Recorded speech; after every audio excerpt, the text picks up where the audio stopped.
Pour ça, on va dans la Bible, toujours dans la Bible de l'épée, parce qu'il y a plein de gens qui ont dû lire cette version de l'épée. C'est pour ça qu'il y a tellement de théories sur Melchisedec, c'est Dieu le Père qui est descendu. Bref, même la seule Bible en tout cas, pour l'instant, la seule Bible qui parle de ça, de Melchisedec sous la forme de Dieu, c'est dans la Bible de l'épée, dans Genèse chapitre 11 au verset 5, qui dit « Et l'Éternel, virgule, sous la forme de Melchisedec, virgule, descendu pour voir la ville et la pyramide qu'ils avaient bâti les fils d'Adam. » Point. On vous dit ici, déjà Dieu vous montre, la parole vous montre la distinction, que Melchisedec ce n'est pas Dieu le Père. Mais néanmoins il dit que l'Éternel, sous la forme de, plein de gens quand ils vont lire ça, ils vont dire, vous voyez, ça, la théophanie a été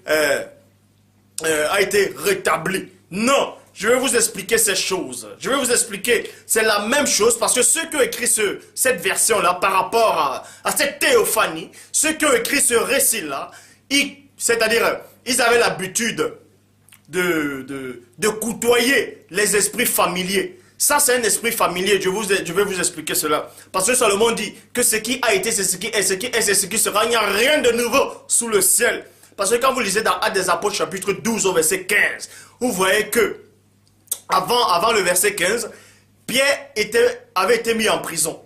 Et il y a l'ange qui est venu délivrer Pierre, qui est venu délivrer Képha, Pétro, de la prison. Et quand Pierre est sorti de la prison, quand Képha est sorti de la prison, il était dans un état second.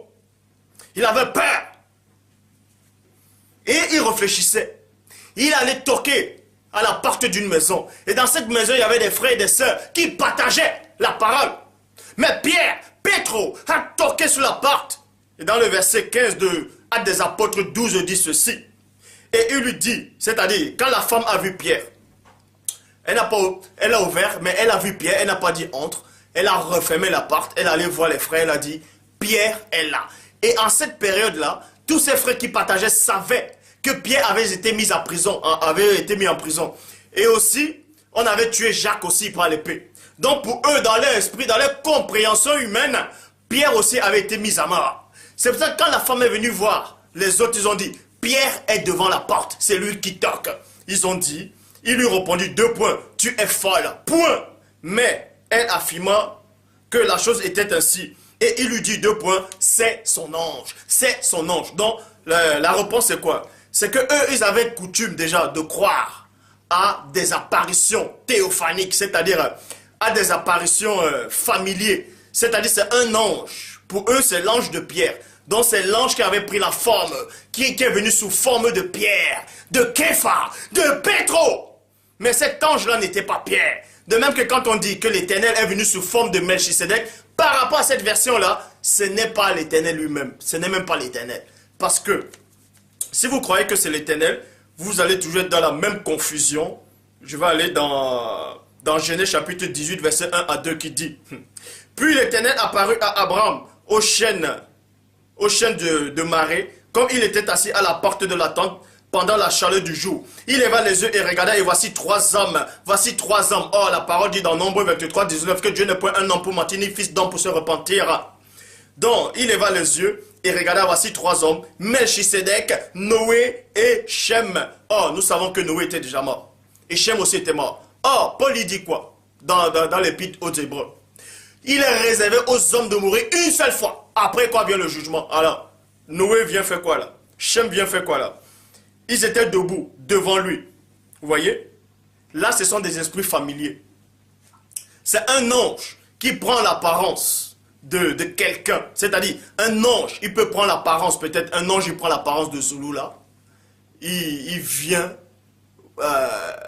vous apparaître. C'est-à-dire, quand moi je pars, plus tard, c'est-à-dire, quand je suis enlevé, quand le Père m'enlève. Et plus tard, il y a un ange qui revient, mais il vient sous ma forme. Vous voyez, il vient sous ma forme, on va dire, ça y est, Zoulou là, c'est une théophanie de Zoulou là. Non, c'est un ange qui vient sous ma forme. De même que c'est un ange. Cet éternel, quand on dit l'éternel dans l'Ancien Testament, du début jusqu'à la fin, quand on dit l'éternel, ce n'est pas Dieu lui-même en fait. ce n'est pas Dieu. Ce sont les anges qui viennent avec le nom de... c'est-à-dire avec le nom du Père. Parce que ce sont les messagers du Père. Parce que Christ a dit dans Jean, chapitre 1, verset 18, « Personne n'a jamais vu le Père. Personne n'a jamais vu le Père. » Vous voyez? Et on ne peut voir le Père. Ce sont des anges qui prennent l'apparence. On appelle ça des esprits familiers. C'est pour ça que ces gens-là, ces frères, dans Actes des Apôtres, chapitre 12 au verset 15, ils ont dit c'est son ange. Donc, c'est son esprit familier. C'est un ange familier. On appelle ça esprit familier. C'est pour ça que Satan lui-même se déguise, se transforme souvent en ange de lumière. Il se transforme pour séduire. Pourquoi? Il peut se transformer à votre ange qui a souvent l'habitude de vous apparaître. Est-ce que vous avez dit que c'est cet ange-là qui s'est aussi transformé comme ça? Non. Donc, pour ça, on va vous expliquer ces choses. C'est très facile à expliquer. Bon, dans Exode chapitre 3 au verset 2 dit ceci. L'ange de l'Éternel lui apparut dans d'autres versions, même dans la Bible tradition de King James française, on ne dit pas l'ange de l'Éternel, on dit l'ange du Seigneur. Bon, l'ange de l'Éternel lui apparut dans une flamme de feu au milieu d'un buisson. Verset 6. Et il, c'est-à-dire l'ange, il ajouta 2 points. Je suis le Dieu de ton père, le Dieu d'Abraham, le Dieu d'Isaac et le Dieu de Jacob, le Dieu de Jacob. Moïse se cachant le visage car il craignait de regarder Dieu. Point. Donc, plein de gens vont dire, vous voyez, Dieu est descendu plusieurs fois dans l'Ancien Testament sur la théophanie, sur forme de théophanique à Melchisedec et aussi en ange de l'Éternel. Ça, c'est faux. Ça, c'est faux. Pourquoi? Parce que la réponse se trouve dans Actes des Apôtres, chapitre 7, verset 37 à 38, qui dit « C'est ce Moïse qui dit aux fils d'Israël, 2 points, Dieu vous suscitera d'entre un prophète, d'entre vos frères, un prophète comme moi. » C'est lui. Lui, c'est qui? C'est Moïse. C'est lui, lors de l'assemblée au désert. Vous voyez? Était avec l'ange et non était avec une apparition de Dieu. C'est là que vous comprenez ici que les révélations du Père, la parole ne se lit pas comme Tintin au Congo. Quand on lit, il faut être assisté par le véritable Saint-Esprit du Père qui alimente la parole. Donc, si on vous dit que Melchisedec est apparu sous forme de l'Éternel, c'est-à-dire l'Éternel est descendu sous forme de Melchisedec, cet Éternel-là, c'est même pas Dieu. C'est un ange qui vient. Il prend l'apparence d'un homme qui a vécu dans l'ancien temps pour apparaître à la personne d'Abraham. Et de même aussi, les anges peuvent prendre l'apparence de Noé et de Shem pour apparaître à Abraham. Ça s'appelle des esprits familiers. Ils avaient déjà coutume à voir ces choses, ces apparitions-là. Mais quand vous lisez, quand vous n'avez pas l'esprit, vous dites, c'est Dieu lui-même qui est descendu. Depuis quand Dieu descend sur terre, vous connaissez le Père. Il ne perd pas son temps pour venir dans votre dimension. Jean. Donc on vous apprend ici dans Actes des Apôtres, chapitre 7, verset 37 à 38. C'est ce Moïse qui dit aux enfants d'Israël, Dieu vous suscitera d'entre vos frères un prophète comme moi. C'est lui qui, lors de l'assemblée au désert, était avec l'ange qui lui parlait sur la montagne de Sinaï et avec nos pères reçus des oracles vivants qui, pour nous les donner. Point. Donc, cet ange-là, l'ange de l'Éternel, ce n'est pas une théophanie de Dieu le Père. C'est l'ange qui vient de la part de Dieu. Il parle de la part de Dieu. Il se présente comme Dieu, mais ce n'est pas Dieu. De même que Christ n'est pas Dieu le Père. Il n'a jamais été Dieu le Père. Et il ne sera jamais Dieu le Père. Vous voyez? C'est la même chose que Christ aussi doit faire. Dans Michée chapitre 1, plutôt Michée chapitre 5, verset 1 à 3, qu'il est dit. Et toi, Bethléem, Ephrata petite entre les milles de Juda, de toi sortira pour moi celui qui dominera sur Israël, et dont l'origine remonte aux temps anciens, au jour de l'éternité. Et on vous dit, c'est pourquoi ceux qui enfantera, et le reste, ceux qui doivent enfanter vont enfanter, et le reste de ses frères revenant auprès, et le reste de son père revenant auprès de ses frères.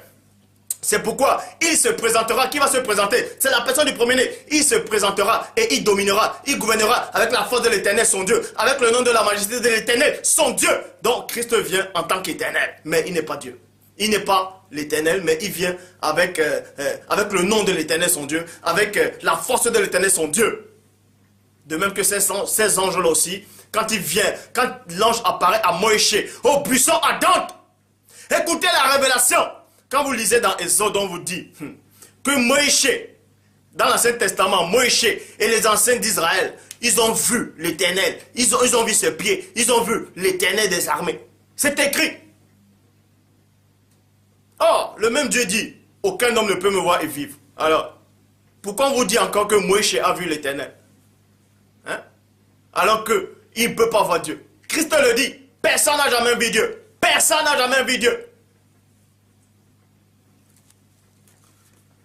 Maintenant, je vais dans Jean chapitre 5, verset 37. Et le Père qui m'a envoyé a rendu lui-même témoignage de moi. Vous n'avez jamais entendu sa face, vous n'avez jamais entendu sa voix, et vous n'avez point vu sa face, virgule. Donc, la personne du premier-né vous donne la révélation ici, que personne n'a jamais entendu la voix de Dieu. Vous voyez? Donc, si c'est soi-disant Dieu qui est descendu sur l'apparence de Melchisédek, ça veut dire que la même voix, c'est toujours la voix de Dieu. C'est toujours, même s'il change d'apparence, néanmoins sa voix, c'est toujours la voix de Dieu. Or, Christ dit que personne n'a jamais entendu sa voix. Donc, on vous montre bel et bien que cet éternel-là, soi-disant, dans la Bible de l'épée, qui est descendu sur la forme de Melchisédek, ça ne pouvait pas être Dieu, parce que personne n'a entendu sa voix. Puisque Abraham, on vous dit qu'Abraham parlait avec l'éternel. Et Christ dit ici que personne n'a jamais entendu sa voix. Personne n'a entendu sa voix. Vous n'avez jamais entendu sa voix. Alors, c'était la voix d'un ange qui parlait de la part de Dieu. Point barre. Point barre. Donc, le mythe de la théophanie du Père en Melchisédek ou à l'ange de l'Éternel est clôturé. Je dis bien est clôturé. Christ vient de donner la révélation ici. Je relis encore Jean chapitre 5 verset 37. Et le Père qui m'a envoyé a rendu lui-même témoignage de moi. Point. Vous n'avez jamais entendu sa face. Plutôt, vous n'avez jamais entendu sa voix. Vous n'avez jamais, vous n'avez jamais, et non, vous n'entendrez, mais vous n'avez jamais. Même Adam n'a pas entendu la voix de Dieu. C'était l'ange, c'était un ange qui est en train de parler à Adam, de la part de Dieu. Je vous le dis, tous les prophètes de l'ancienne alliance, aucun prophète dans l'histoire de l'humanité, je dis bien, excepté la personne du premier-né. Aucun prophète dans l'histoire de l'humanité n'a entendu la voix de Dieu. Mais, ils ont juste entendu l'ange qui parlait de la part de Dieu. Et aucun prophète n'a vu la face de Dieu. Aucun prophète n'a vu la face de Dieu. Il peut peut-être voir une représentation, c'est-à-dire il voit un ange, il croit qu'il a vu Dieu. Non. Personne n'a entendu sa voix. Je dis bien, personne n'a entendu sa voix. Donc, ça ne pouvait pas être Dieu qui est descendu sous forme de Melchisédek, ça ne pouvait pas être Dieu qui est descendu sous forme de l'ange de l'Éternel, parce que c'est la même voix. C'est la même parole. Donc, Christ vient de vous démontrer le contraire. Bon, maintenant, nous allons donc savoir, c'est donc qui ce personnage de Melchisédek? Parce que plein de gens ne comprennent pas le mystère de Dieu. Vous ne devez pas ignorer qu'il y a plusieurs traductions des Bibles. Mais, c'est pour ça qu'il est dit dans Jérémie 8.8, c'est bien envers qu'ils se sont mis à l'œuvre la plus mensongère des scribes, mais on va rétablir la vérité sur la personne de Melchisédek. Melchisédek a bien eu un commencement. Il a bien eu un commencement, Melchisédek. Il a eu une naissance. Il a eu une maman. Oui, je vous le dis. Il a eu une maman. Vous dites peut-être que la parole dit le contraire. La parole ne dit pas le contraire. C'est parce que vous lisez, mais vous ne comprenez pas. Heureusement, ce n'est pas tous. Genèse, chapitre 14, au verset 18, dit ceci. Et Melchisédek, roi de Salem, fit apporter du pain et du vin. Or, il était sacrificateur du Dieu très haut. Point. Mais la compréhension que Dieu vous donne de réfléchir, d'examiner, ne vous dit-elle pas que, quand on le dit ici, je relis, et Melchisédek, roi de Salem, fit apporter du pain et du vin. Or, il était sacrificateur du Dieu très haut. Comment se fait dire que Dieu est son propre sacrificateur? Ça n'a pas de sens.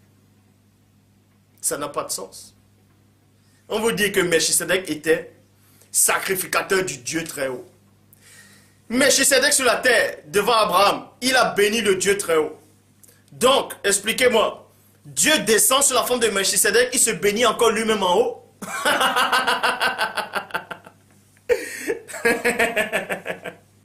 Réfléchissez avant de raconter des hérésies. Franchement, Même même les anges sont en train de rigoler. Le premier-né est en train de rigoler. Même le troisième-né, ainsi de suite.